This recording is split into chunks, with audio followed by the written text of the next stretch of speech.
Okay चलिए। नमस्कार मेरे प्यारे साथियों, मैं आपका हरीश भाई आपके सामने हूँ बहुत ही बढ़िया हमारे आज की एप्लीकेशन क्लास में।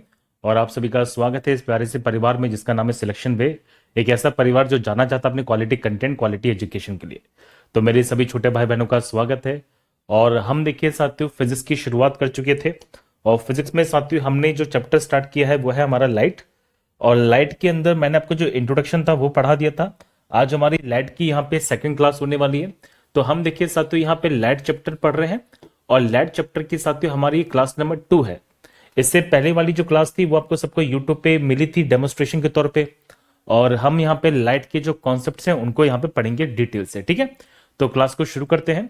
और आप सबको क्लास को शुरू करने से पहले बता दूं साथियों कि मैंने आपको जो इसकी ई बुक है वो डलवा दी है। आप इसके यहाँ पे चीजों को ऑलरेडी प्रिंटेबल फॉर्म में देख पाएंगे, मतलब जितना भी कंटेंट आपको मैं यहाँ पे पढ़ाने वाला हूँ वो सारा का सारा कंटेंट आपको ई बुक के फॉर्मेट में यहाँ पे डलवा दिया गया है ताकि आपको लिखने की ज्यादा आवश्यकता ना पड़े, ठीक है। चलिए, तो हमने देखिए साथियों लाइट के जो इंट्रोडक्शन वाला कंसेप्ट था वो समझा था। हमने समझा था कि लाइट यहाँ पे कैसे काम करती है, किस तरह से आती है, क्या क्या बेसिक फीचर्स होते हैं लाइट के बारे में। आज हम लाइट के बारे में और भी डिटेल से जो कॉन्सेप्ट है उनको समझने वाले हैं, ठीक है। चलिए, तो पहले जरा मुझे ये बता दो कि क्या मेरी आवाज प्रॉपरली आ रही है, is am properly audible, then will start the class. ठीक है, चलिए। तो आप सभी का दोबारा से बहुत बहुत स्वागत है इस प्यारे से परिवार में साथियों। और हम देखिए साथियों लाइट के टॉपिक को ही आगे बढ़ाने वाले हैं, लाइट के कंसेप्ट को ही आगे पढ़ने वाले हैं, देखिए ध्यान से। तो हमने देखिए साथियों लाइट में ये पढ़ लिया अभी तक कि लाइट यहाँ पे ऊर्जा का रूप होती है। हम जब बात करते हैं प्रकाश के बारे में तो प्रकाश स्वयं दिखाई नहीं देता है, खुद से दिखाई नहीं देता, लेकिन ये हमें देखने में मदद करता है। और साथ ही साथ हमने ये पढ़ लिया कि प्रकाश के अंदर परावर्तन होता है जिसे बोलते हैं रिफ्लेक्शन होती है। कि परावर्तन क्या होती है, जब प्रकाश किरणें टकराकर एक ही माध्यम से उसी माध्यम में वापस आ जाती है उसे बोलते हैं प्रकाश का परावर्तन, जिसे बोलते हैं bouncing back of the light. हमने ये सारा कंसेप्ट भी पढ़ लिया। चलिए, अब यहां पे कुछ कंसेप्ट है, छोटा सा कंसेप्ट है, उसको जरा समझते हैं कि सर प्रकाश के स्रोत क्या होते हैं, सोर्सेस ऑफ लाइट क्या क्या होती हैं।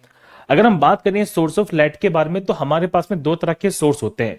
एक ऐसा जिसमें खुद से लाइट बनती है, और एक ऐसा जो लाइट खुद से नहीं बनाते बल्कि लाइट को यहाँ पे वापस फेंक देते हैं, उठा के फेंकते हैं, मतलब रिफ्लेक्ट कर देते हैं, परावर्तित कर देते हैं।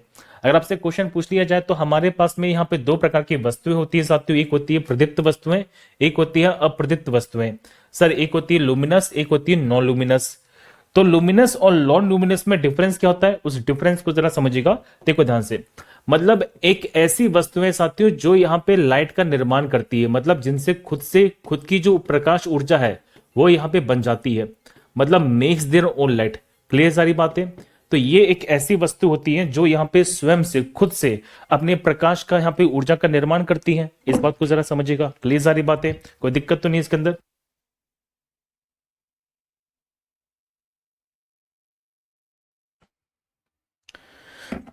ठीक है। तो ये खुद से क्या करती है साथियों, यहाँ पे प्रकाश ऊर्जा बनाती है। अगर आपसे क्वेश्चन पूछे, देखो एग्जाम्पल क्या है इसका भैया, एग्जाम्पल हो जाएगा बल्ब। यहाँ पे एग्जाम्पल क्या, देखो हमारे पास में सूर्य हो जाएगा। आप कहेंगे यहाँ पे जो आग होती है उसमें खुद की यहाँ पे ऊर्जा बनती है, प्रकाश ऊर्जा बनती है। अगर मैं बात करूं जुगनू के बारे में तो जुगनू खुद से प्रकाश की ऊर्जा बनाते हैं। लेकिन कुछ ऐसी वस्तु होती है जिनसे प्रकाश ऊर्जा नहीं बनती। अगर इन पे प्रकाश को डाला जाता है तो ये टकराकर वापस आ जाती है, लेकिन इनके पास स्वयं का प्रकाश नहीं होता, तो इन्हें बोलते हैं अप्रदीप्त वस्तुएं। हिंदी में क्या कहा जाता है, अप्रदीप्त बोलते हैं। हिंदी में अप्रदीप्त बोलते हैं साथियों, इंग्लिश में कहा जाता है नॉन लुमिनस ऑब्जेक्ट। जैसे मैं पूछूं, बताइए किताबों के अंदर क्या खुद का प्रकाश होता है, नहीं होता। सबसे मेन एग्जांपल है साथियों यहाँ पे चंद्रमा, जिसे बोलते हैं मून। देखो चंद्रमा के पास ना खुद का प्रकाश नहीं होता। चंद्रमा क्या करता है साथियों, सूर्य के प्रकाश को पृथ्वी पर परावर्तित करता है। जो सूर्य के द्वारा जो लाइट आ रही है उसको रिफ्लेक्ट करता है हमारी पृथ्वी पर। तो इस सूर्य के प्रकाश को पृथ्वी पर परावर्तित करने का कार्य है जो किया जाता है चंद्रमा के द्वारा। ठीक है। तो इसमें क्या होता है साथियों, इसमें होता है यहाँ पे प्रकाश का रिफ्लेक्शन, जिसे बोलते हैं प्रकाश का परावर्तन। क्लियर है। और किसका रिफ्लेक्शन करता है साथियों ये, तो ये करता है सन की लाइट को रिफ्लेक्ट करता है, जिसे बोलते हैं सूर्य की प्रकाश को परावर्तित करता है चंद्रमा। तो अब चंद्रमा हमारे पास में एक प्रकार की अप्रदीप्त वस्तुओं में शामिल हो जाती है। अगर आपसे क्वेश्चन पूछा जाए, बताइए कि सर सूर्य के अंदर जो ऊर्जा बनती है, प्रकाश की ऊर्जा बनती है, वो किस कारण से बनती है, तो सूर्य के अंदर साथियों जो ऊर्जा बनती है ये बनती है न्यूक्लियर फ्यूजन से या फ्यूजन से। तो ये बनती है साथियों न्यूक्लियर फ्यूजन से। इसको हिंदी में कहा जाता है नाभिकीय संलयन। क्या बोलते हैं? नाभिकीय संलयन बोलते हैं। सर नाभिकीय संलयन कैसे होता है? मैं एग्जांपल बता रहा हूं। जब यहाँ पे छोटे छोटे पदार्थ मिलकर साथियों एक बड़े पदार्थ का निर्माण करते हैं उसे बोलते हैं नाभिकीय संलयन। तो सूर्य में क्या होता है कि 4 हाइड्रोजन मिलकर एक हीलियम का निर्माण करते हैं। तो energy in this sun is due to the process of nuclear fusion. ये भी क्वेश्चन बन सकता है कि सन के अंदर ऊर्जा किस कारण से होती है? नाभिकीय संलयन से होती है, नाभिकीय विखंडन से नहीं होती है। ये बेसिक बेसिक बातें थी एग्जामिनेशन में। खैर यहां से ना की बराबरी क्वेश्चंस बनते हैं टू बी वेरी फ्रैंक, लेकिन थोड़ा सा पता होना चाहिए। अब हमें ये पता होना चाहिए कि हमारे पास में पाए जाने वाली जो वस्तुएं होती है, जो ऑब्जेक्ट्स होते हैं, वो 3 प्रकार के होते हैं। एक होता है साथियों जिन्हें बोलते हैं पारदर्शी वस्तुएं, जिन्हें बोलते हैं ट्रांसपेरेंट बॉडीज।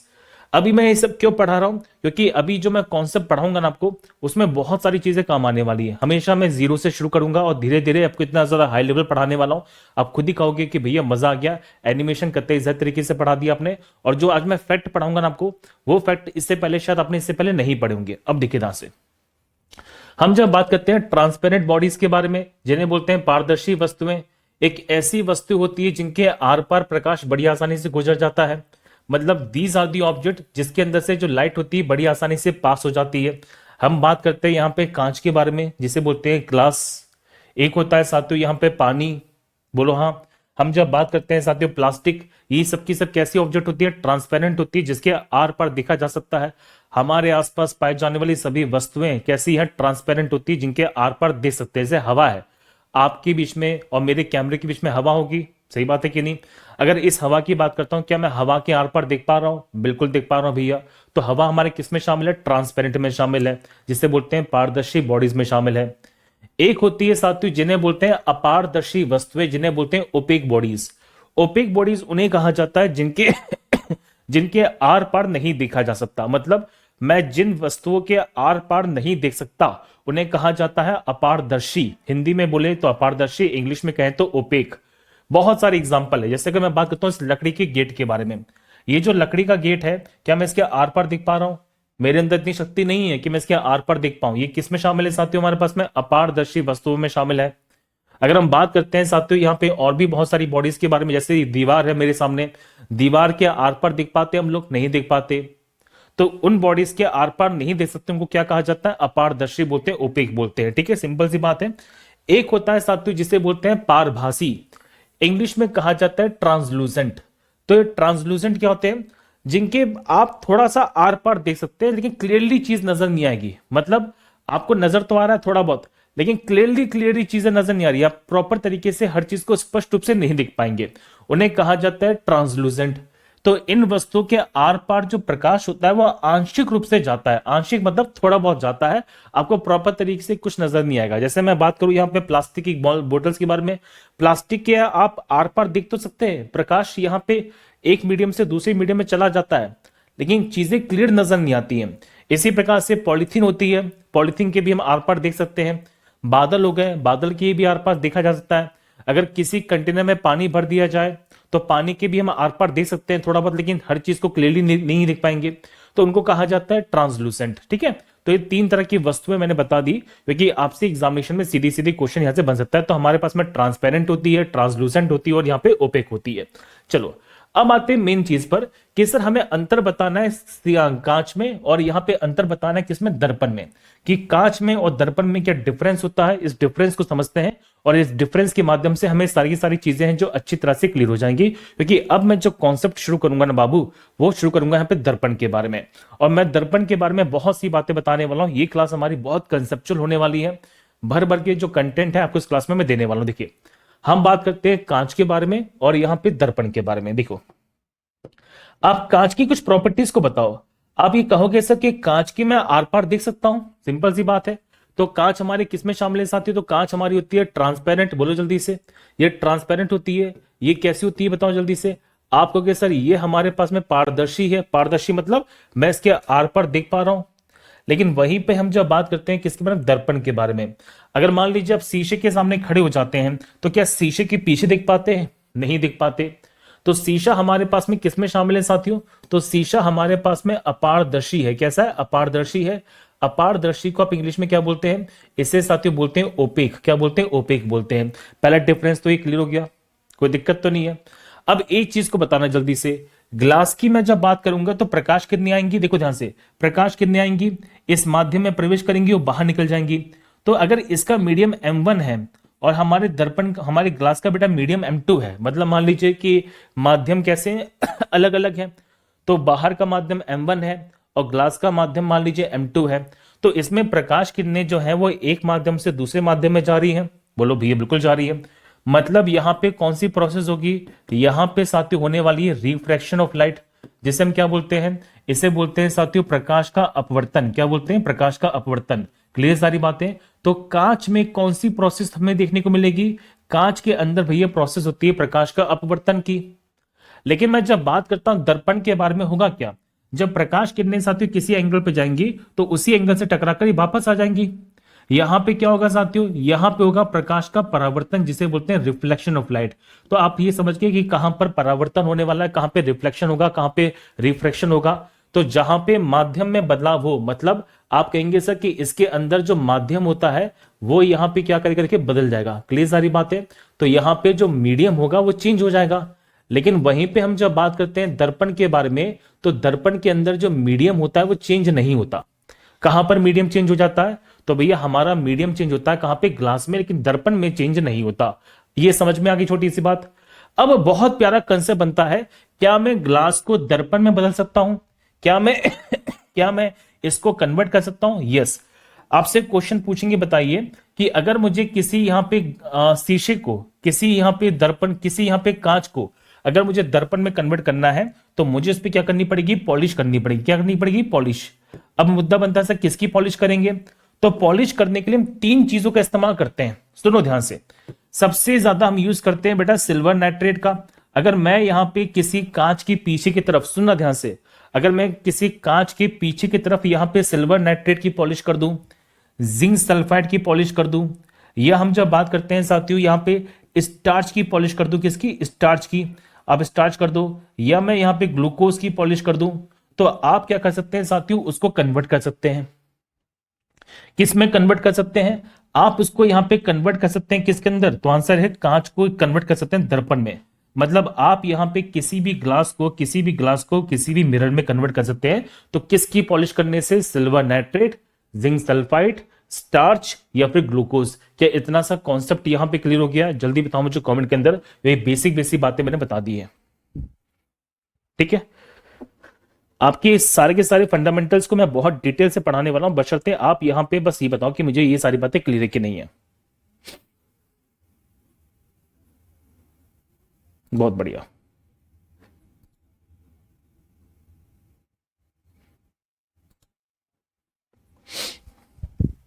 ठीक है, क्या इतनी सी बात क्लियर हो गई कि किसकी पॉलिश की जाती है, किसकी पॉलिश नहीं की जाती? तो अब हमारे पास में डिफरेंस है। किसका डिफरेंस है? हमारे पास में कांच और हमारे पास में साथियों दर्पण का जो डिफरेंस है वो पूछा गया। सर ई बुक कब मिलेगा? बेटा ई बुक मैंने बना दिया है, आपको दे दिया है, मैंने अपलोड करवा दी है। हाँ, ई बुक मैंने बना के अपलोड करवा दी है, डोंट वरी, ठीक है।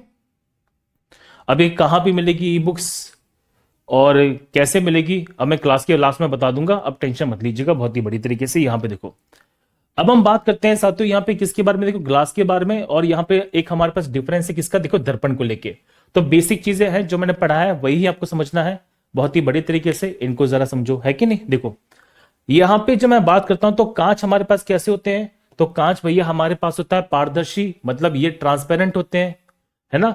और प्रकाश जो होता है वो इनके आर पर गुजर जाता है, समझा दिया था मैंने। दूसरा पॉइंट मैंने क्लियर कर दिया कि इसके अंदर यहां पे माध्यम में परिवर्तन होगा। जब माध्यम में परिवर्तन होता है उसे बोलते हैं प्रकाश का अपवर्तन, क्योंकि इसमें जो मीडियम होती है वो बदल जाती है। इस वाली कंडीशन के अंदर जो माध्यम होती है वो अलग अलग होती है, और जब माध्यम अलग अलग है इसे बोलते हैं प्रकाश का अपवर्तन।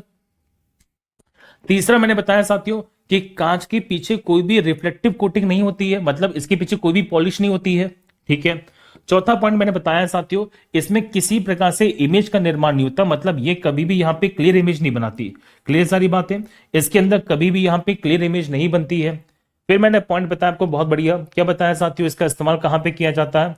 तो कांच को हम आगे पीछे देखने में यूज करते हैं, ठीक है। क्लियर है सारी बातें। वहीं पर हम जब बात करते हैं दर्पण को लेके, अब दर्पण को लेके क्या क्या बातें कही जा रही, देखो कि ये साथियों अपारदर्शी होता है। जो मिरर होता है वो क्या होता है, ओपेक होता है। ओपेक मतलब आप इसके आर पार नहीं देख सकते, ठीक है, आप इसके आर पार नहीं देख सकते। अच्छा, मैं एक चीज में बताना चाहूंगा कि बहुत से बच्चे बोलते हैं sir please right in English language. आप ये देखो बेटा, सारी की सारी चीजें मैंने बाइलिंगुअल लिखी हुई है, तो you didn't need to worry, आपको वरी होने की जरूरत बिल्कुल नहीं है। आपको बहुत बढ़िया तरीके से हम सारी की सारी बातें बता देंगे, ठीक है। चलो, अगर हम बात करते हैं साथियों, तो ये क्या करता है कि लाइट को रिफ्लेक्ट बैक करता है, मतलब इसमें जो प्रकाश होता है वो वापस परावर्तित हो जाता है।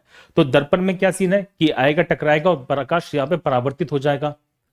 इसके अंदर प्रकाश का परावर्तन होता है। परावर्तन मतलब ये कंडीशन है कि इसमें जो मीडियम होता है, इसमें जो माध्यम होता है साथियों, वो कैसा रहता है, तो इसमें माध्यम यहाँ पे रहता है सेम। सेम मतलब इसमें माध्यम में किसी प्रकार से कोई भी चेंजेस नहीं होगा। अब इसमें किसकी कोटिंग करते हैं मैं बता चुका हूं साथियों, हम सिल्वर का यूज करते हैं, फिर एल्यूमिनियम का यूज करते हैं। तो मैं बता चुका था आपको कि सिल्वर नाइट्रेट का यूज किया जाएगा, या हम जिंक सल्फाइड का यूज करेंगे, या सेलुलोज का, जो यहाँ पे स्टार्च का इस्तेमाल किया जाएगा। तो ये सब चीजें मैंने बता दी है, ठीक है। तो ये सारे के सारे कॉन्सेप्ट हैं जो मैंने आपको डिटेल से बता दिए, बहुत ही बढ़िया। सर वाटर क्या होता है, ओपेक होता है, ट्रांसपेरेंट होता है। देखो बेटा, पानी की अगर मैं बात करूंगा ना, तो डिपेंड करता है पानी का वॉल्यूम कितना। अगर पानी बहुत कम है तो वो यहाँ पे कैसा ट्रांसपेरेंट है, हम पानी के आर पार देख सकते हैं। जैसे बाल्टी में पानी है, अब बाल्टी भी प्लास्टिक की हो तो आपको नीचे के दिखाई देगा सब कुछ, वो कैसा होता है, ट्रांसपेरेंट होता है। अब पानी की अगर मात्रा बहुत ज्यादा होती है, वॉल्यूम बहुत ज्यादा होगा, तो फिर हम पानी के आर पार नहीं देख सकते, थोड़ा बहुत देख सकते हैं। वो ट्रांसलूसेंट हो जाता है, अपारभाषी वो पराभाषी हो जाता है, अपारदर्शी हो जाता है अगर ज्यादा मात्रा में हो, ठीक है। चलो, तो डिपेंड करता है उसका वॉल्यूम कितना होने वाला है। अब हम बात करते हैं बेटा किसके बारे में, दर्पण के बारे में। देखो, अब मैंने दर्पण की जो प्रॉपर्टीज थी वो बता दी आपको कि मिरर की प्रॉपर्टीज क्या क्या होती हैं। देखो, हमने पढ़ा कि मिरर जो है साथियों कैसा होता है, बताओ कि मिरर यहाँ पे अपारदर्शी होता है। आप समझ गए कि हम जब बात करते हैं साथियों मिरर कैसा होता है, यहाँ पे अपारदर्शी होता है। ये प्रॉपर्टी समझनी है। इसमें कौन सी प्रोसेस होती है, इसमें रिफ्लेक्शन होती है, जिसमें प्रकाश का परावर्तन होता है। ये सब बातें समझनी पड़ेंगी, तभी आप दर्पण को समझ पाओगे। अब हमारे पास में दो तरह के दर्पण होते हैं। देखो, दो तरह के दर्पण है। अगर आपसे क्वेश्चन पूछ लिया जाए, बताइए कि हमारे पास भैया कितने प्रकार के जो मिरर है वो देखने को मिलेंगे, तो we have two type of mirrors. हमारे पास में यहाँ पे दो तरह के दर्पण मिलते हैं साथियों। पहला मिलता है समतल दर्पण, और एक होता है जिसे बोलते हैं स्फेरिकल मिरर। तो हमारे पास में यहाँ पे दो तरह के दर्पण है, और दोनों तरह के दर्पण से हमारे एग्जामिनेशन में भर भर के क्वेश्चंस बनते हैं। मतलब यहाँ पे स्फेरिकल मिरर भी इंपॉर्टेंट है, गोलाकार दर्पण भी इंपॉर्टेंट है, और साथ ही साथ हम जब बात करते हैं समतल दर्पण भी हमारे लिए बहुत ज्यादा इंपॉर्टेंट है। तो हमारे पास में दो तरह के दर्पण है, एक होता है समतल और एक होता है कौन सा साथियों, एक होता है हमारे पास में गोलाकार। चलिए, सबसे पहले किसकी बात करते हैं, सबसे पहले साथियों बात करते हैं समतल दर्पण के बारे में। तो we have the plane mirror on the first priority, ठीक है, कंफर्म है सारी बातें। चलो आगे चले, कोई दिक्कत तो नहीं है, आ जाओ। अब मैं समतल दर्पण के बारे में ना बेसिक बेसिक बातें बताता हूं, देखो बहुत बढ़िया तरीके से, कि समतल दर्पण की ये सारी की सारी प्रॉपर्टीज अगर आप समझ लिए तो यकीन मानना कि कभी भी यहां पे गलती नहीं करोगे आप लोग, ठीक है, कभी भी यहां पे गलती नहीं करोगे। उनको जरा समझना बहुत ही बढ़िया तरीके से। देखो कि हम जब बात करते हैं समतल दर्पण की प्रॉपर्टीज के बारे में कि क्या क्या यहाँ पे प्रॉपर्टीज देखने को मिलेंगी, सबसे पहली बात तो यह है साथियों कि समतल दर्पण की जो फोकल दूरी होती है वो कितनी होती है, अनंत होती है। आपसे क्वेश्चन पूछेंगे, बताओ, ये याद कर लो साथियों, इसकी फोकस कितनी हो जाती है, इसकी फोकस होती है इन्फिनिटी। क्यों, इसका रीजन समझो ध्यान से, क्योंकि समतल दर्पण साथियों जो प्लेन मिरर होता है ये कभी भी किरणों को ना तो फैलाता है ना सिकुड़ता है। आप नोटिस करो ध्यान से कि ये साथियों क्या करता है, ये जो लाइट होती है उसको स्ट्रेट फेंकता है। इसमें जो रेखा, इसमें जो लाइट होती है कैसी आती है, सीधी जाती है। बोलो जल्दी से, क्या इसमें लाइट साथियों किसी भी पॉइंट पर आके मिलेगी? आप कहोगे सर कि इसमें जो लाइट होती है ना तो फैलती है और ना ही सिकुड़ती है। जब लाइट फैलती नहीं है और लाइट सिकुड़ती नहीं है तो इसका मतलब क्या है, इसका मतलब यह है साथियों, इसका मतलब यह है कि इसमें ना तो यहां पे किसी प्रकार से फोकस बनेगा और ना ही यहां पे लाइट किसी जगह पे मिलने वाली है। आप समतल दर्पण पे खड़े हो जाओ, अगर आप यहां पे प्लेन मिरर के सामने खड़े होते हैं तो जैसी लाइट होती है आपको सीधी सीधे नजर आएगी। ये किसी पॉइंट पे लाइट को ना तो फैलाएगा और ना किसी पॉइंट पे यहां पे लाइट को सिकुड़ेगा, ना कन्वर्ज करेगा ना डाइवर्ज करेगा। तो बहुत प्यारा पॉइंट बनता है सर, इसका फोकस कितना होता है, इसका फोकस होता है साथियों इन्फिनिटी। कितनी होती है, इन्फिनिटी। पहला पॉइंट ही बहुत ज्यादा इंपॉर्टेंट है। क्लियर सारी बातें, कोई दिक्कत तो नहीं है। चलो दूसरा पॉइंट देखो ध्यान से, अगर हम बात करते हैं रेडियस ऑफ कर्वेचर के बारे में, जिसे बोलते हैं वक्रता त्रिज्या, तो ये भी आप जरा समझना कि सर प्लेन मिरर की जो रेडियस ऑफ कर्वेचर होती है वो भी कितनी होती है, वो भी यहां पे अनंत हो जाती है। कितनी होती है? इन्फिनिटी होती है। Most most most important point है ये। अब सर आप कहेंगे सर ये फोकल लेंथ क्या होता है, तो फोकल लेंथ के लिए साथियों थोड़ा सा वेट कर लो, क्योंकि आपको मैं ये सारा का सारा कंसेप्ट कहां पढ़ाने वाला हूं, ये सारा का सारा जो कॉन्सेप्ट है साथियों हम पढ़ेंगे स्फेरिकल मिरर में। कहां पढ़ेंगे? स्फेरिकल मिरर में। अभी आपको मैं थोड़ी देर से जब यहां पे अवतल दर्पण पढ़ाऊंगा, उत्तल दर्पण पढ़ाऊंगा, आप ये सारी की सारी बातों को समझ जाओगे। लेकिन लेकिन ये पॉइंट जानना बहुत इंपॉर्टेंट है आप लोगों के लिए कि सर इसकी फोकल लेंथ कितनी होती है? इन्फिनिटी होती है। यहां पे रेडियस ऑफ कर्वेचर कितना होता है? अनंत होता है। और इस सारा का सारा कंसेप्ट कहां पे आएगा हमारे पास में? स्फेरिकल दर्पण में आएगा। ठीक है, अब आते हैं मेन मुद्दे पर कि हम जब बात करते हैं मैग्निफिकेशन के बारे में, जिसे बोलते हैं आवर्धन। सर आवर्धन क्या चीज होती है? सुनो ध्यान से। आवर्धन होता है कि किसी चीज को बड़ा दिखाना, किसी चीज को छोटा दिखाना। ठीक है, आप समझ गए छोटी सी बात को? किसी चीज को बड़ा दिखाना, किसी चीज को छोटा दिखाना। अब आपसे मुझे एक चीज बताओ, आप जब यहां पे समतल दर्पण के सामने खड़े हो जाते हो, आप जब प्लेन मिरर के सामने खड़े हो जाते हो, आपको चीजें कैसी नजर आती है? बड़ी बड़ी नजर आती हैं, छोटी छोटी नजर आती हैं, या सेम हाइट की नजर आती है? आप कहेंगे सर हम जैसे होते हैं वैसे नजर आती है, मतलब जिस टाइप की ऑब्जेक्ट होती है उसी तरह की हमारी इमेज बनेगी। तो ये बताओ कि क्या प्लेन मिरर के अंदर, क्या समतल दर्पण के अंदर कोई चीज वस्तु को बड़ा करके दिखाया जाता है? नहीं। क्या बनने वाली इमेज छोटी होती है? नहीं। बनने वाली इमेज यहां पे ऑब्जेक्ट के बराबर होती है। मतलब इसके अंदर साथियों जो मैग्निफिकेशन है कितना होता है? 1 होता है। तो ये सीधी सीधी क्वेश्चन बनेगा सर इसका मैग्निफिकेशन कितना है? बड़ा होता है। इसका मतलब ये होता है साथियों कि इमेज जो बनती है, जो इमेज बनती है, जो प्रतिबिंब बनती है, वो कैसी होती है? वो साथियों यहाँ पे ऑब्जेक्ट के बराबर होती है। क्लियर सारी बातें? मतलब बनने वाला जो प्रतिबिंब है ये ऑब्जेक्ट के बराबर होगा, वस्तु के बराबर होगा। ठीक है, तो बनने वाली जो इमेज होती है साथियों, बनने वाली जो इमेज होती है वो ऑब्जेक्ट के बराबर होती है। अब इसमें एक पॉइंट दिया जा रहा है, देखो इसमें बनने वाली जो इमेज है वो कैसी बनती है? आभासी बनती है, सीधी बनती है, और यहां पे वस्तु के समान आकार की बनती है। क्लियर सारी बातें?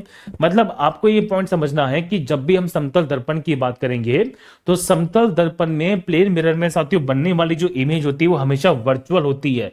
वर्चुअल मतलब आप इस इमेज को साथियों कभी भी स्क्रीन पे नहीं देख सकते, इसको सिर्फ और सिर्फ यहां पे शीशे में ही देखा जा सकता है। ये कैसी इमेज होती है? यहाँ पे आभासी। कैसी होती है? आभासी होती है। इस पॉइंट को समझ कर ध्यान से देखो कि ये इमेज कैसी हमारे पास में? आभासी होती है। अच्छा ये बताओ कि ये लड़की यहाँ पे सीधी खड़ी है, जब ये लड़की यहाँ पे सीधी खड़ी है तो इसकी इमेज कैसी बन रही है? सीधी बन रही है, उल्टी बन रही है? बताओ। आप कहेंगे सर इसकी इमेज यहाँ पे सीधी बन रही है। जब यहाँ पे इमेज सीधी बन रही है इसका मतलब है कि बनने वाली जो इमेज है वो सीधी होगी। और कैसी है? बड़ी है, छोटी है, या उसी साइज की है? उसी साइज की है। तो यही बात तो मैंने लिखी हुई है कि बनने वाली जो इमेज है वो आभासी है, सीधी होती है, वस्तु के समान हाइट की बनती है। क्या ये सारे के सारे फैक्ट यहाँ पे क्लियर हो गए हैं? क्योंकि बच्चों को नहीं पता होता है सर कि ये फैक्ट भी यहाँ पे पूछे जाते हैं कि प्लेन दर्पण की, समतल दर्पण की फोकस कितनी होगी? अनंत होगी, 0 होगी। आंसर है आंसर है इंफिनिटी हो जाएगी। प्लेन दर्पण का साथियों रेडियस ऑफ कर्वेचर कितना हो जाएगा? इंफिनिटी हो जाएगा। प्लेन दर्पण के अंदर मैग्निफिकेशन कितना होता है साथियों? आवर्धन कितना होता है? आवर्धन, तो आवर्धन होता है यहाँ पे 1 का। और प्लेन दर्पण में साथियों बनने वाली इमेज कैसी होती है? तो आंसर हमारे पास में बताओ जल्दी से। तो बनने वाली जो इमेज होती है वर्चुअल होती है, सीधी होती है, और सेम हाइट की बनती है। क्या ये छोटा सा कंसेप्ट यहाँ पे क्लियर हो गया? सबके सब बताओ जल्दी से मुझे कॉमेंट के अंदर please. Let me know in the comment section first. तो हमने देखो यहाँ पे बात की समतल दर्पण के बारे में। आप ये देखो कि यहाँ पे ये जो महिला है, ये जो महिला है, देखो ध्यान से। अरे कहाँ गई भैया? देखो ये जो महिला खड़ी यहाँ पे, इस महिला को देखो ध्यान से। इस महिला के द्वारा साथियों बनने वाली जो इमेज है वो एज इट इज बन रही है इसके पीछे की तरफ। ठीक है, अब मैं ना इसकी प्रॉपर्टीज को और समझाता हूं। ये तो हमने बेसिक बातें समझ ली हैं। अब मैं आपको इसकी और प्रॉपर्टी समझाता हूं कि हमारे पास में समतल दर्पण की और क्या क्या प्रॉपर्टीज होती है, इनको जरा समझो। ठीक है सर, लड़कों के फोटोज लाया करो। अच्छा, लड़कों के फोटोज लाया करो, ठीक है, मैं वो भी लाऊंगा, टेंशन ना लो, वो भी लाऊंगा। ठीक है, चलो अब हम देखिए बात करते हैं साथियों यहाँ पे कुछ बेसिक प्रॉपर्टीज के बारे में। इन प्रॉपर्टीज को जरा समझना, आपको सारा का सारा फैक्ट यहाँ पे क्लियर हो जाएगा। देखो, तो हमारे पास में समतल दर्पण के कुछ गुण दिए जा रहे हैं। We have some properties for the plane mirror. जब समतल दर्पण की बात करेंगे तो कुछ प्रॉपर्टीज की बात करते हैं। चलो, पहली प्रॉपर्टी क्या है? पहली प्रॉपर्टी यह साथियों की प्रतिबिंब वस्तु के सेम हाइट की बनती है। क्लियर सारी बातें। मतलब यहाँ पे जो इमेज होती है वो कैसी होती है हमारे पास में, सेम होती है, किसके बराबर होती है, ऑब्जेक्ट के बराबर होती है। अब एक छोटा सा कंसेप्ट बता रहा हूं, देखो साथियों, मैग्निफिकेशन का फॉर्मूला बनता है हाइट ऑफ इमेज अपॉन यहाँ पे हाइट ऑफ ऑब्जेक्ट, ये फॉर्मूला होता है साथियों। ये क्या दिया है, इसको मैंने नाम दिया देखो हाइट ऑफ इमेज। देखो ध्यान से, ये है हमारे पास में हाइट ऑफ इमेज, जिसे बोलते हैं प्रतिबिंब की ऊंचाई। और एक होता है साथियों हमारे पास में हाइट ऑफ ऑब्जेक्ट, क्या होती है, हाइट ऑफ ऑब्जेक्ट होती है। हाइट ऑफ ऑब्जेक्ट का बेटा मतलब होता है वस्तु की ऊंचाई, क्या होती है, वस्तु की ऊंचाई होती है। अब मुझे जरा बताओ कि आवर्धन का फॉर्मूला क्या है। आप कहेंगे सर आवर्धन का फॉर्मूला होता है, मैग्निफिकेशन का फॉर्मूला होता है हाइट ऑफ इमेज बटे हाइट ऑफ ऑब्जेक्ट। अब ये बताओ, अगर हाइट ऑफ इमेज यहां पे हाइट ऑफ ऑब्जेक्ट के बराबर होगा तो एम की वैल्यू क्या बनेगी, एम की वैल्यू साथियों बनती है 1। क्या इतनी सी बात यहां पे क्लियर हो गई है। तो पहला क्वेश्चन तो मैंने क्लियर कर दिया आपका कि भैया हम जब बात करते हैं तो यहां पे एम की वैल्यू 1 क्यों हो जाएगी। एम की वैल्यू 1 इसलिए हो जाती है क्योंकि प्लेन मिरर में साथियों हाइट ऑफ इमेज हमेशा हाइट ऑफ ऑब्जेक्ट के बराबर होती है। और दर्पण के अंदर, मिरर के अंदर यहां पे मैग्निफिकेशन का फॉर्मूला बनता है, क्या बनता है साथियों, एम का फॉर्मूला बनता है हाइट ऑफ इमेज अपॉन में हाइट ऑफ ऑब्जेक्ट। क्या ये छोटा सा प्यारा सा कंसेप्ट पहला क्लियर हो गया, बोलो जल्दी से, कोई दिक्कत तो नहीं है इसके अंदर। चलो ठीक है, आ जाओ नेक्स्ट पॉइंट को सुनो ध्यान से। नेक्स्ट पॉइंट की बात करेंगे, देखो क्या दिया जा रहा हमारे पास में कि बनने वाली जो इमेज होती है साथियों वो लेटरल इन्वर्टेड होती है।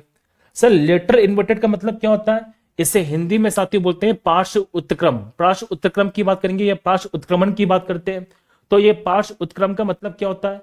पार्श्व उत्क्रम का मतलब होता है साथियों कि हमारी जो हाइट होती है वो तो सेम रहती है, हमारी हाइट में परिवर्तन नहीं होता, लेकिन हाँ हमारा जो दाया होता है वो बाया बन जाएगा, बाया हमारा दाया बन जाएगा। जैसे आप ये समझो, ये सुंदर सी बालिका यहाँ पे सामने खड़ी हुई है, सही बात है भैया।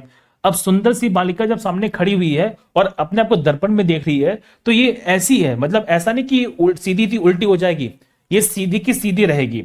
बस डिफरेंस कहां पर है, इसका जो दाया है वो बाया बन जाएगा, बाया है वो दाया बन जाएगा। समझ में आया छोटी सी बात को। तो हम जब बात करते हैं तो समतल दर्पण के अंदर हमेशा, समतल दर्पण के अंदर हमेशा इमेज कैसी बनती है, पार्श्व उल्टी बनती है।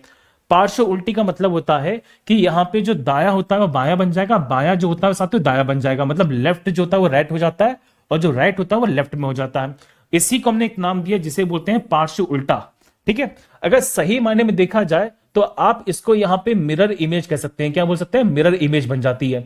आप लोगों ने यहां पे रीजनिंग में पढ़ा होगा मिरर इमेज के बारे में, आप सबने पढ़ा होगा ना बहुत ही बड़ी तरीके से कि एक होता है साथियों कंसेप्ट हमारे पास में मिरर इमेज का, प्रतिबिंब की बात करते हैं तो दर्पण के प्रतिबिंब की बात यहां पे कही जाती है। तो उसी का कंसेप्ट है जिसे बोलते हैं लेटरल इन्वर्टेड। अब आप एक कंसेप्ट को देखो ध्यान से, बहुत ही बढ़िया। आपने कभी गाड़ी चलाई है, सर रोज चलाते हैं, हम तो हैवी ड्राइवर हैं, सही बात है। आप जब कभी गाड़ी चलाएंगे साथियों तो इसको हमने एक नाम दिया जिसे बोलते हैं ड्राइवर मिरर। क्या बोलते हैं, ड्राइवर मिरर बोलते हैं। तो हमारे यहाँ पे ड्राइवर की जस्ट ऊपर की तरफ एक दर्पण होता है जिसे बोलते हैं ड्राइवर मिरर। और ये दर्पण कैसा है साथियों, तो ये एक तरह का यहाँ पे समतल दर्पण होता है। क्लियर सारी बातें, ये समतल दर्पण है, मतलब it is a kind of plane mirror. अब आपसे क्वेश्चन पूछेंगे, बताओ कि सर ये मिरर किस लिए यूज किया जाता है, क्या इस मिरर का यूज करके हम आगे देखते हैं या पीछे देखते हैं। आप कहेंगे सर इसका इस्तेमाल हम करते हैं पीछे से आने वाली चीजों को देखने के लिए, मतलब मैं जब गाड़ी चला रहा हूं तो मैं थोड़ा सा देख लूं कि पीछे कौन आ रहा है, कोई गाड़ी में ठोक तो नहीं देगा, तो पीछे देखने के लिए हम इसका इस्तेमाल करते हैं। और ये यहाँ पे कैसा होता है, ये होता है साथियों प्लेन मिरर। आप समझ गए छोटी सी बात को, ये कैसा होता है हमारे पास में, प्लेन मिरर होता है। अब इसमें एक प्रॉपर्टी होती है जिसे बोलते हैं लेटरल इन्वर्टेड की। अब मान लो कि आप गाड़ी चला रहे थे और आपके पीछे एम्बुलेंस आ रही थी, तो एम्बुलेंस के अंदर ये उल्टा क्यों लिखा जाता है, इसका रीजन समझ के क्या है। तो एम्बुलेंस में साथियों इसे उल्टा क्यों लिखा जाता है, ताकि आप जब यहां पे इसे दर्पण में दिखोगे, आप इस एम्बुलेंस को जब पीछे दिखोगे, किसमें, यहां पे प्लेन मिरर में दिखोगे, तो प्लेन मिरर के अंदर आपको ये जो एम्बुलेंस है ये यहां पे सीधा नजर आएगा, इस प्रकार से नजर आएगा।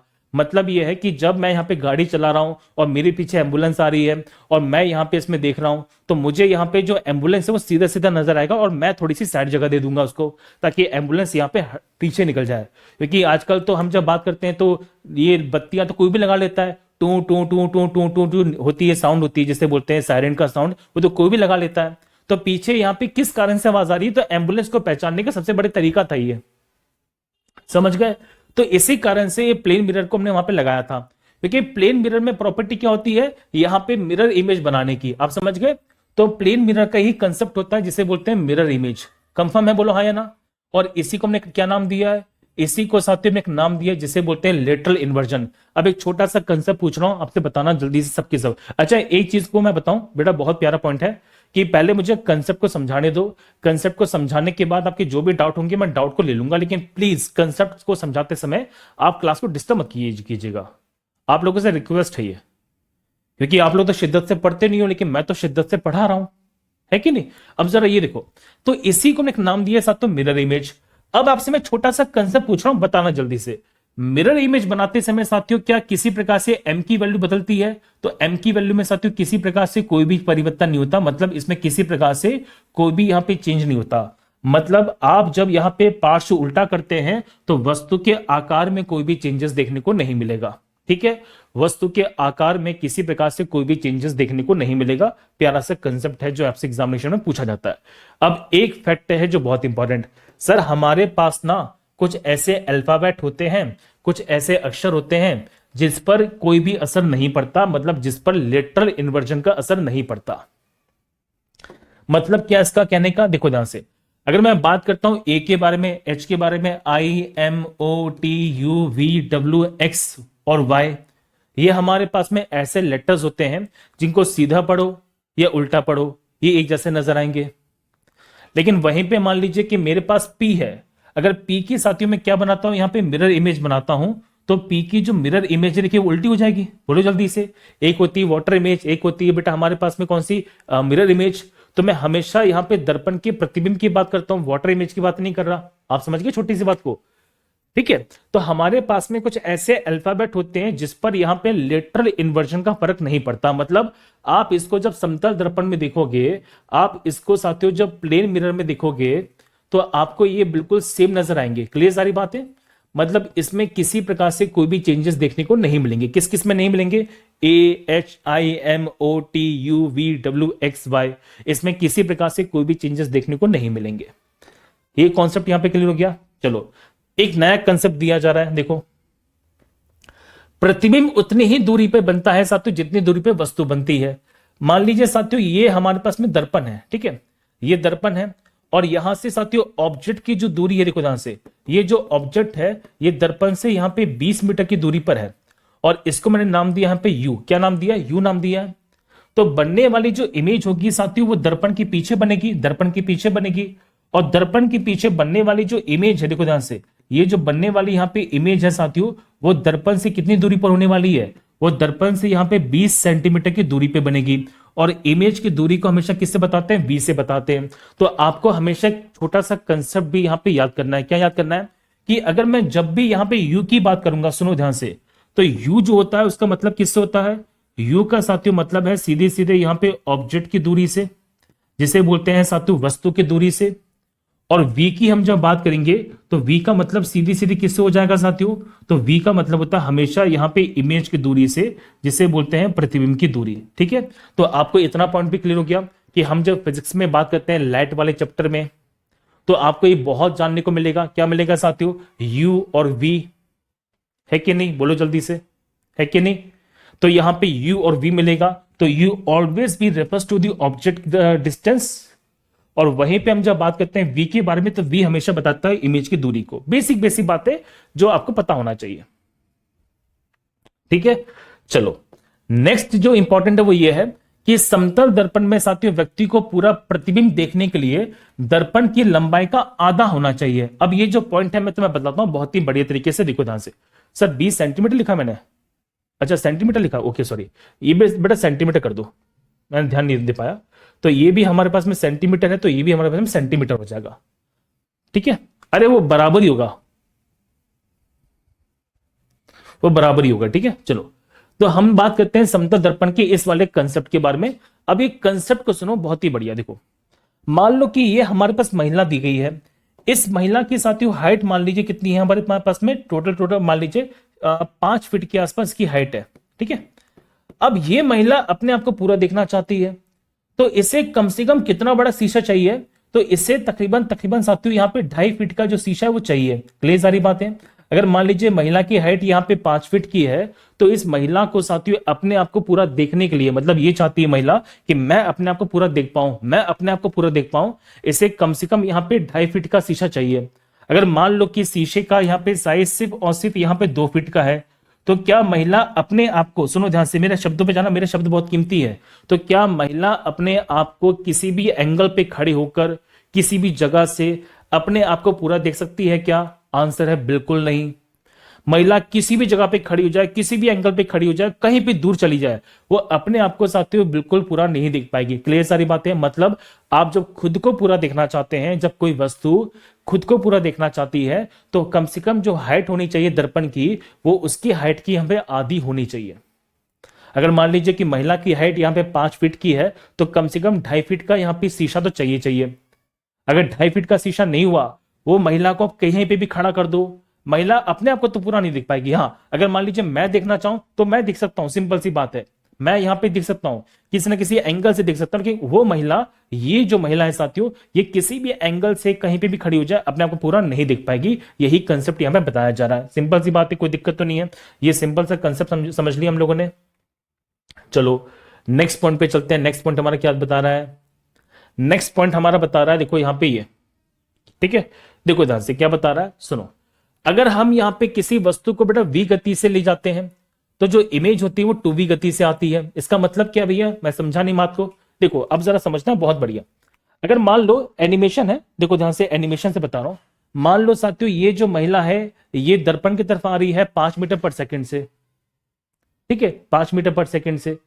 तो 5 मीटर पर सेकंड से अगर ये दर्पण की तरफ आ रही है, तो इसका जो इमेज होगी ना, वो यहाँ पे 10 मीटर प्रति सेकंड से इसकी तरफ बढ़ता हुआ नजर आएगा। इसका मतलब क्या है साथियों? इसका मतलब सीधी सीधी ये है कि अगर कोई ऑब्जेक्ट, देखो अगर यहाँ पे ऑब्जेक्ट है कोई, अगर कोई ऑब्जेक्ट यहाँ पे चल रहा है दर्पण की तरफ यहाँ पे 5 मीटर पर सेकंड से, तो जो बनने वाली इमेज होगी साथियों, वो यहाँ पे चलेगी 10 मीटर पर सेकंड से। क्लियर सारी बातें? किसकी तरफ चलेगी?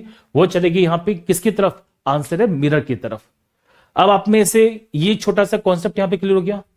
सर बट फोन वाले कैमरे में तो पूरी फोटो आ जाती है, फिर फोटो वाला कैमरा, बेटा आप समझो कि हम जब बात करते हैं ना, फोन वाला जो कैमरा होता है हमारा, फोन वाला बेटा कैमरा हमेशा हमेशा हमेशा रियल इमेज बनाता है, क्योंकि आप उसके पर्दे पे प्राप्त कर सकते हैं। आप समझ गए जो छोटी सी बात मैं बता रहा हूं? मतलब फोन वाले कैमरे के अंदर यहाँ पे हम जब बात करेंगे साथियों, तो रियल, वो उसके अंदर यहाँ पे उसे कैमरे पे प्राप्त किया जा सकता है, वो रियल इमेज बनाता है, क्योंकि उसमें वास्तव में प्रकाश किरणें टकराती है ना। ठीक है, तो ये हमारे पास में कॉन्सेप्ट है जो दिया जा रहा है कि वस्तु का वेग का यहां पे दुगना हो जाता है। ठीक है, चलो अब ये जो कंसेप्ट है, ये कंसेप्ट बड़ा मजेदार है, और थोड़ा सा हम जब बात करते हैं तो इसमें एक चीज और देखने को मिलेगी। आज उस पर दिखते हैं हम लोग। यार तुम में से मैं 2-3 कमेंट्स को पढ़ रहा हूं। एक बच्चा बोला ऐसा कि लड़कियों की पिक हटा दो, लड़कों की पिक लगा दो।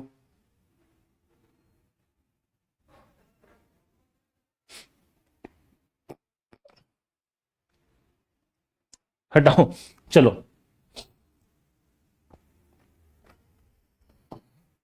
देखो भैया, सुनो ध्यान से।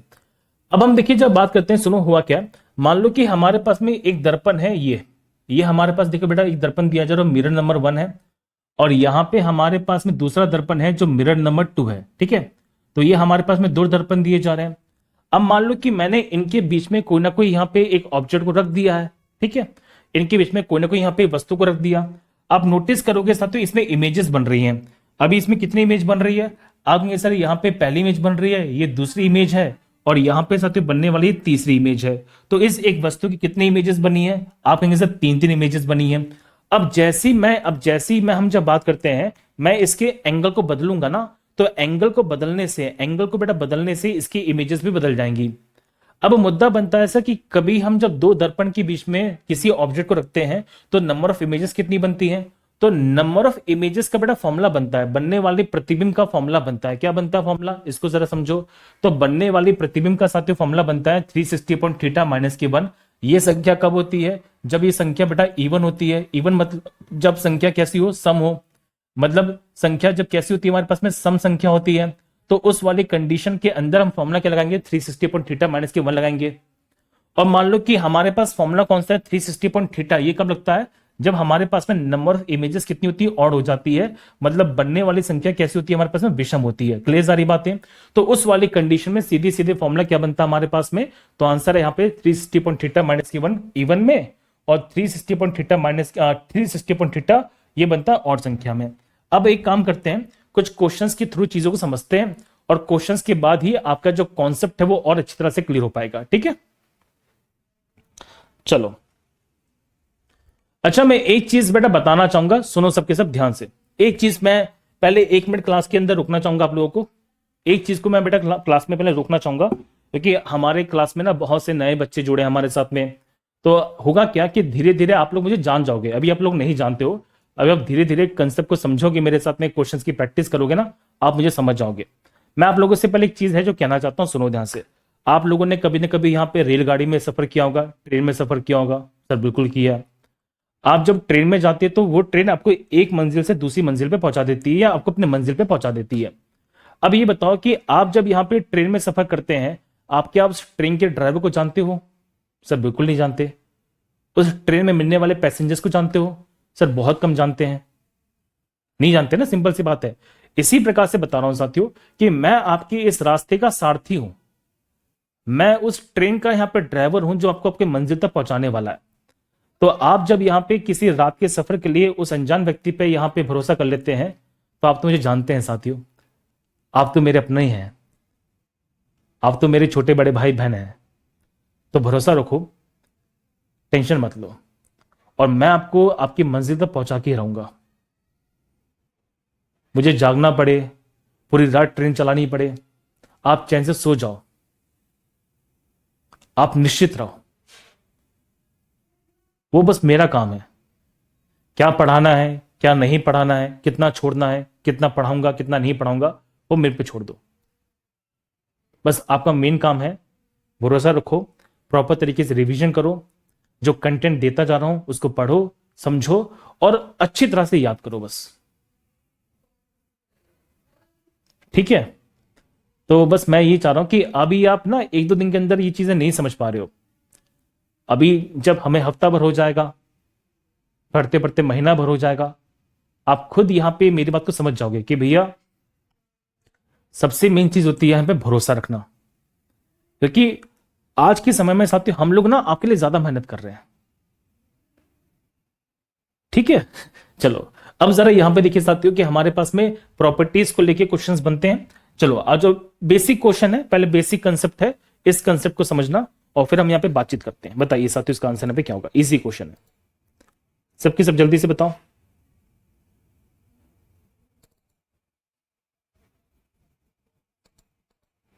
बी, ठीक है, और बताओ इसका आंसर क्या होगा?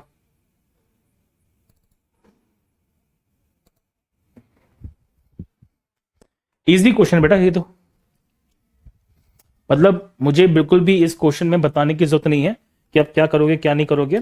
और फिर आपको मैं इसका जो प्रैक्टिकल एग्जांपल है वो भी समझाता हूं। देखो क्वेश्चन क्या पूछा गया हमसे एग्जामिनेशन में, यदि दो समानांतर समतल दर्पणों के बीच में एक बिंदु प्रकाश स्रोत को रखा जाता है तो कितने प्रतिबिंब बनेंगे? How many images will be formed at the point light sources, जब यहां पे दो पैरेलल मिरर की बात की जा रही है।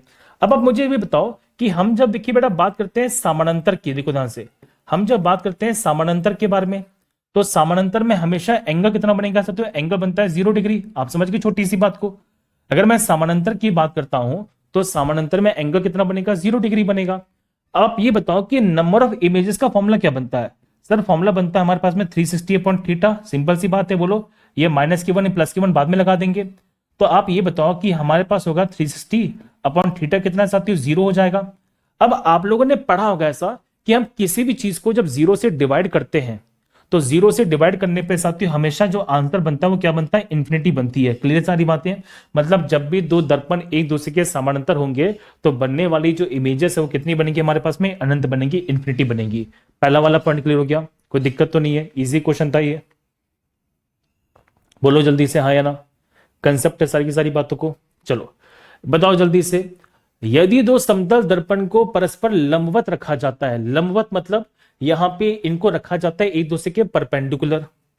जब एक दूसरे के परपेंडिकुलर रखते हैं, सुनो ध्यान से, तो यहां पे मैं बता दूं साथियों, हम जब भी बात करते हैं किसके बारे में? लंबवत के बारे में। देखो ध्यान से, तो लंबवत का मतलब होता है साथियों परपेंडिकुलर। आप लोगों ने इसे इंग्लिश में पढ़ा होगा ऐसे, परपेंडिकुलर के बारे में। अब ये बताओ कि परपेंडिकुलर के अंदर थीटा कितना बनेगा। तो थीटा साथियों यहां पे बनेगा हमारे पास में 90 डिग्री। क्लियर सारी बातें। तो इस वाली कंडीशन में थीटा कितना बना है, 90 डिग्री बनेगा। इन इमेजेस की फॉर्मूले की बात करते हैं तो 360 अपॉन थीटा हमारे पास पहला फॉर्मूला ये बनेगा। चलो अब लगाओ। तो 360 अपॉन यहाँ पे थीटा कितना है साथियों, हमारे पास 90 डिग्री हो जाएगा। आंसर बनेगा सीधे सीधे 4। अब ये बताओ कि 4 हमारे पास कैसा है। तो 4 हमारे पास में ऑड है या इवन है। सर ये संख्या तो हमारे पास में इवन हो रही है। अब याद करो मैंने क्या बताया था, जब इवन संख्या होती है, जब हमारे पास में सम संख्या होती है, तो मैंने बताया था साथियों कि एन का फॉर्मूला क्या बन जाएगा, 360 अपॉन थीटा। यहां पे माइनस के 1 कर देते हैं, तो आप यहां पे माइनस के 1 कर दो तो आंसर सीधी सीधी कितना आएगा हमारे पास में, यहां पे आ जाएगा 3। आपको मैं कॉन्सेप्ट यहां पे बताना चाहता हूं साथियों, वो ये है कि इमेजेस जितनी भी बनती है हमेशा ऑड संख्या में बनती है। मतलब आप कभी भी यहां पे इमेजेस को साथियों इवन संख्या में नहीं निकाल सकते। तो आप चाहते तो इस वाले क्वेश्चन को लॉजिकली भी सॉल्व कर सकते थे। कैसे कर सकते थे कि भैया कभी 2 आंसर होगा नहीं, 4 होगा नहीं, 6 होगा नहीं। क्यों नहीं होगा, क्योंकि आंसर कभी भी साथियों इवन संख्या नहीं हो सकती। आपको जब भी ऐसा क्वेश्चन आ जाए तो आप इस बात को जरा समझना कि आंसर कभी भी साथियों इवन संख्या नहीं हो सकती। तो ऑप्शन सी भी हटा सकते थे, मतलब इसको सॉल्व करने की जरूरत ही नहीं थी। ठीक है, चलो अच्छा क्वेश्चन था ये। अच्छा, इस वाले क्वेश्चन का आंसर बताओ सबके सब। धीरे धीरे लेवल हाई करेंगे, बहुत कुछ पढ़ाऊंगा साथियों, बहुत आराम से पढ़ाऊंगा। फाउंडेशन बैच है तो फाउंडेशन बैच में मुझे हर एक बच्चे को फोकस करना पड़ता है। ठीक है, बताइए साथियों, समतल दर्पण के द्वारा निर्मित प्रतिबिंब कैसा होता है। देखो, समतल दर्पण के अंदर हम जब बात करते हैं तो बनने वाली इमेज कैसी होती है। देखो, बनने वाली साथियों इमेज कभी भी यहां पे रियल नहीं हो सकती, वो कभी रियल इमेज नहीं बनाता, रियल इमेज नहीं बनाता। तो ऑप्शन नंबर हमारे पास में बी हट जाएगा, सी हट जाएगा। क्योंकि हम जब बात करते हैं प्लेन मिरर के बारे में साथियों, समतल दर्पण के बारे में, समतल दर्पण में हमेशा कैसी इमेज बनती है मैं बता चुका हूं। इसमें साथियों हमेशा वर्चुअल इमेज बनती है, जिसे बोलते हैं आभासी प्रतिबिंब का निर्माण होता है। कभी रियल नहीं बन सकते, कभी नहीं बन, किसी भी कंडीशन में रियल इमेज नहीं बनाता। अब ये बताओ कि एक है साथियों सीधा, एक है उल्टा। क्या ऐसा नहीं होता हम सीधे खड़े हैं और हमारी इमेज यहां पे उल्टी बन रही है, ऐसा होता है क्या? नहीं भैया, ऐसा नहीं होता। मतलब ऑप्शन नंबर डी भी हट जाएगा। इसमें क्या बचेगा हमारे पास में, ऑप्शन नंबर ए बचेगा। तो option A is the right answer. ठीक है, कोई दिक्कत तो नहीं इसके अंदर, इजी क्वेश्चन था, कर लिया सबने। अच्छा बताओ, इस वाले क्वेश्चन का आंसर बताओ क्या होगा। इजी क्वेश्चन है। देखो, 45 डिग्री के कोण पर झुके 2 दर्पणों के बीच में यहां पे वस्तु रखी गई है, उनके बीच में साथियों कितनी इमेजेस बनेंगी। और number of images of a object placed between 2 plane mirrors, बताओ इसमें क्या हो जाएगा। अब यहां पे जो एंगल दिया जा रहा है हमारे पास में पहले से गिवन है, कितना की 45 डिग्री। ठीक है, अब तो इजी क्वेश्चन है हमारे पास में। देखो एन की वैल्यू क्या होती है साथियों, 360 अपॉन थीटा। यहां पे 360 अपॉन यहां पे 45 कर दोगे, बताओ जल्दी से, 45 कर दोगे तो यहां पे आप कहो कितना आएगा हमारे पास में, 8 आएगा। सर 8 कैसी संख्या होती है, इवन होती है। तो माइनस के 1 कर दो, माइनस के 1 करोगे तो आंसर कितना आएगा हमारे पास में, 7। मतलब नंबर ऑफ इमेजेस कितनी बनने वाली है, तो नंबर ऑफ इमेजेस बेटा हमारे पास बनेगी यहाँ पे 7। क्लियर सारी बातें। तो नंबर ऑफ इमेजेस कितनी बनेगी हमारे पास में, 7 बन जाएंगी। आ जाओ, इसी तरह का क्वेश्चन देखिए पूछा गया है कि 120 डिग्री के एंगल पर यहां पे किसी वस्तु को झुका नहीं 2 दर्पण को रखा जाता है, तो इमेजेस कितनी बनने वाली है। सेम कंसेप्ट है, वही निकालना है साथियों। एन की वैल्यू कितनी है, 360 अपॉन यहाँ पे थीटा कर देना। देखो बहुत इजी क्वेश्चन है। तो 360 अपॉन थीटा, सुनो 360 अपॉन यहाँ पे थीटा कितना, देखो 120 है। यहाँ पे संख्या कितनी आ रही, 3 आ रही है। अब ये बताओ 3 हमारे पास कैसी है, ऑड है कि इवन है। साथियों ऑड संख्या है, जब ऑड संख्या होती है तो -1 नहीं करेंगे, तो आंसर हमारे पास कितना बचेगा, 3 बचेगा। ठीक है, क्लियर सारी बातें। तो आंसर हमारे पास 3 बचेगा। ये मैंने इसलिए लिया था आपको कराने के लिए। अच्छा, इस वाले का आंसर बताओ, 8th नंबर ऑफ क्वेश्चन का आंसर बताइए कि इनमें से क्या यहां पे समतल दर्पण में अपने प्रतिबिंब के समान होगा। ये पूछा गया साथियों कि इनमें से कौन सी यहां पे चीज होती है जो समतल दर्पण में सेम रहने वाली है, किसका लेटरल इन्वर्जन नहीं होगा। अब आप कंसेप्ट समझो ध्यान से। मैंने अभी अभी समझाया था आपको कि हम जब समतल दर्पण की बात करते हैं, प्लेन मिरर की बात करते हैं, तो प्लेन मिरर में साथियों हमारे पास कुछ ऐसे अक्षर होते हैं जो बिल्कुल सेम रहते हैं। जैसे अगर मैं बात करूं यहां पे किसके बारे में, ए के बारे में, एच के बारे में, I, M, O, T, U, V, W, X, Y, ये ऐसे लेटर्स होते हैं जिस पर किसी प्रकार से कोई भी चेंजेस देखने को नहीं मिलता है। अब आ जाओ भैया हमारे ऑप्शन के अंदर क्या क्या ऑप्शन हमें दिए जा रहे हैं उसको देखते हैं ध्यान से। तो देखो पी जो होता है वो तो बदल जाएगा, तो पी नहीं होगा, पी हमारा बदल जाएगा। अब बताओ बी भी साथियों हमारा बदल जाएगा, ओ नहीं बदलता, एक्स नहीं बदलता, टी नहीं बदलता। तो मतलब इसमें जो ऑप्शन नंबर सी है ये एज इट इज सेम रहेगा। आप इसको जब यहां पे समतल दर्पण में देखने वाले हैं तो समतल दर्पण के अंदर इसमें किसी प्रकार से कोई भी चेंजेस देखने को नहीं मिलेंगे। कोई दिक्कत तो नहीं है? बोलो जल्दी से। चलो नेक्स्ट क्वेश्चन बताइए। मतलब मैं आपको इसी तरह से पढ़ाने वाला हूं साथियों, कंसेप्ट फिर थोड़ी सी प्रैक्टिस, कंसेप्ट थोड़ी सी प्रैक्टिस, ताकि आपको उसके अंदर जितनी भी क्लैरिटी है वो मिल जाए। और फिर बाद में तो हम बहुत सारी प्रैक्टिस करने वाले हैं, बहुत सारी प्रैक्टिस करने वाले हैं। बताइए, क्वेश्चन पूछा गया हमसे, निम्नलिखित समतल दर्पण में छवि में वस्तु की दूरी और छवि की दूरी के बीच में एक संबंध है। क्या पूछा गया है? हमें बताना है साथियों कि ऑब्जेक्ट की डिस्टेंस और इमेज डिस्टेंस के बीच में क्या संबंध होता है एक समतल दर्पण के अंदर। पूछा गया, बताओ कि इसमें यह कहा जा रहा है, क्या कहा जा रहा है? देखो कि वस्तु की दूरी हमेशा हमेशा इमेज की दूरी से ज्यादा होती है, ये गलत ऑप्शन है। वस्तु की दूरी हमेशा कम होती है, ये भी गलत ऑप्शन है। इनमें से कोई नहीं, ये थोड़ा हटा दो। इसमें वस्तु की दूरी हमेशा इमेज की दूरी के बराबर होती है। इसमें साथियों ऑप्शन नंबर जो बी होगा हमारा सही हो जाएगा। अब इसी को लेके बहुत प्यारा कंसेप्ट है, उसको सुनो ध्यान से, बहुत प्यारा कंसेप्ट देखिए साथियों। हमारे पास में एम का फॉर्मूला बनता है। एम क्या होता है? जिसे बोलते हैं आवर्धन। बोलो हाँ। एम की वैल्यू बनती है height of image upon height of object, और ये होता है साथियों किसके बराबर? यहां पे वी अपॉन यू के बराबर, माइनस की वी अपॉन यू के बराबर। कोई दिक्कत तो नहीं है? चलो अब एक कंसेप्ट को जरा समझना, बहुत प्यारा कंसेप्ट है जो बता रहा हूं, देखो ध्यान से। आप ये बताओ कि इसमें हाइट ऑफ इमेज जो होती है क्या वो हाइट ऑफ ऑब्जेक्ट के बराबर होती है? सही बात है भैया। वी की वैल्यू किसके बराबर होती है? यू के बराबर होती है। तो एम की वैल्यू हमेशा क्या रहेगी? एम की वैल्यू साथियों हमेशा 1 रहेगी। आप समझ गए? ये मैंने प्रूफ कर दिया आपको कि हमेशा समतल दर्पण के अंदर जो एम की वैल्यू होती है वो 1 क्यों रहती है।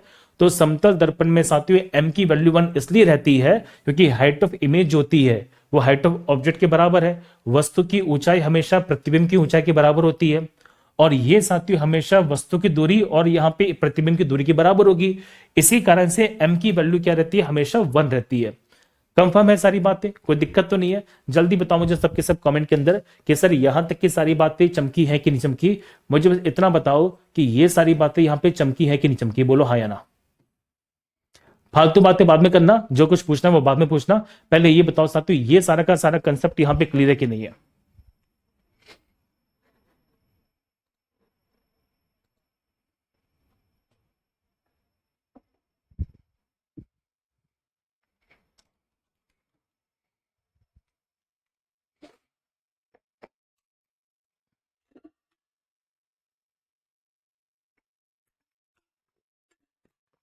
बेटा फॉर्मूला हिंदी में ही लिखा हुआ है, मैंने हिंदी में बताया। आप ना हमेशा इसी वाले फॉर्मूले का इस्तेमाल करेंगे।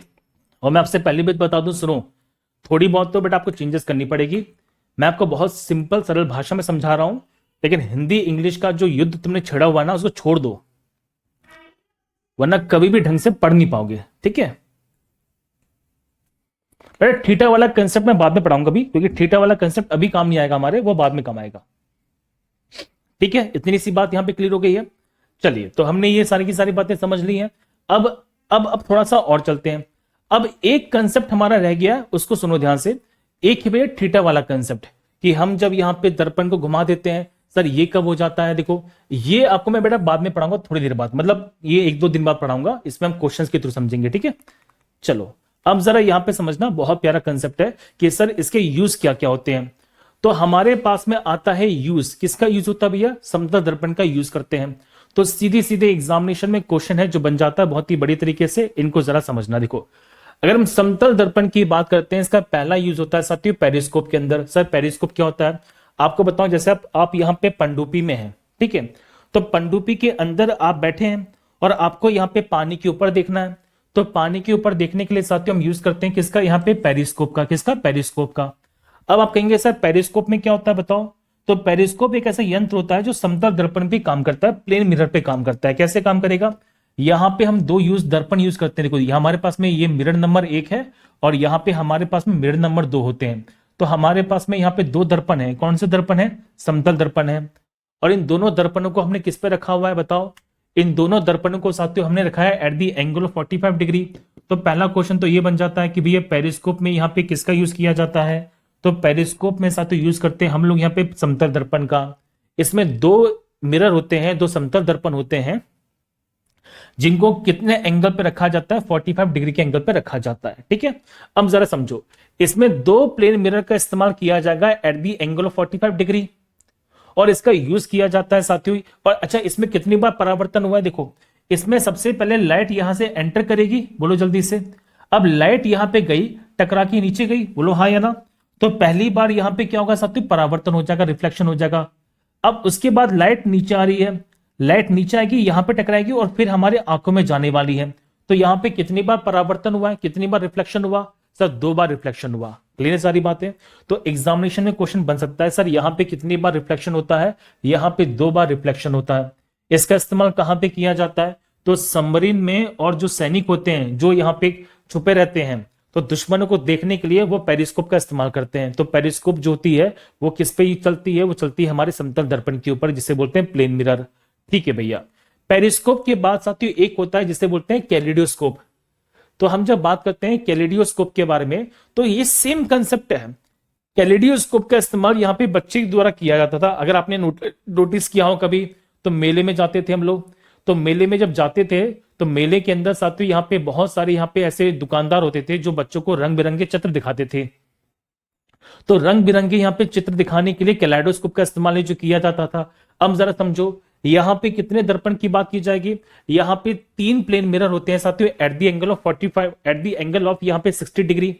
तो आपसे पूछेंगे बताओ कि कितने दर्पण का इस्तेमाल किया जाता है? तो यहाँ पे 2, या हम जब बात करते हैं 3 दर्पण का इस्तेमाल करेंगे। कितने एंगल पे? 60 डिग्री के एंगल पे। बस डिफरेंस यही बनता है कि कैलेडोस्कोप में साथियों रखा जाता है 60 डिग्री के एंगल पर।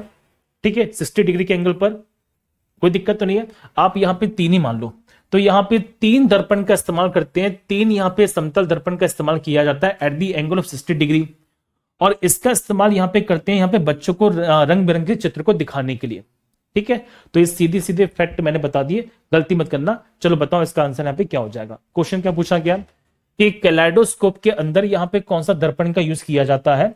तो कैलेडोस्कोप के अंदर बेटा हम यूज करते हैं किसका? यहाँ पे समतल दर्पण का। कंफर्म है सारी बातें?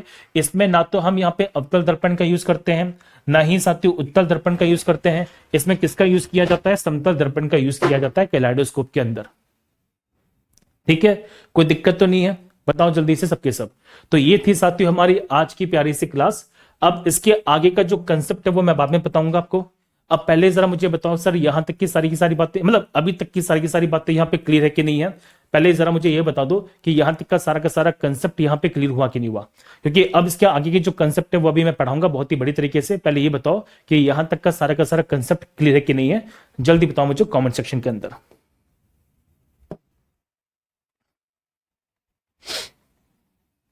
चलो बालक, अब सुनो ध्यान से कि सर हमने समतल दर्पण को तो ढंग से पढ़ लिया है।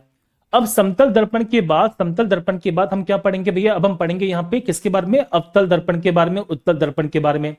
अब मेरी बात को जरा समझना। अब ये जो अवतल दर्पण होता है, ये उत्तल दर्पण होता है, इसको बोलते हैं स्फेरिकल मिरर।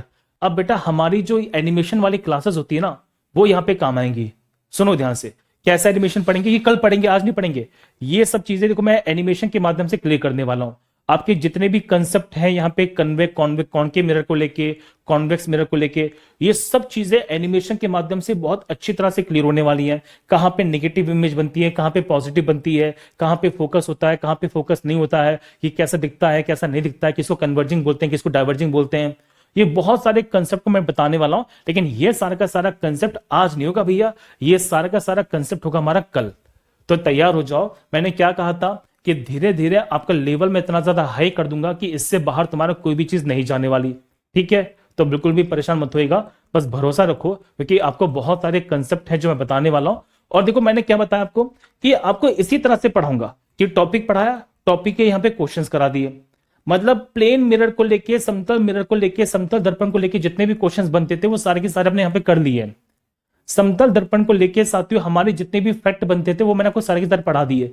मैंने आपको दर्पण में और यहाँ पे कांच में क्या अंतर होता है, दर्पण में कांच में क्या अंतर होता है, ये समझा दिया।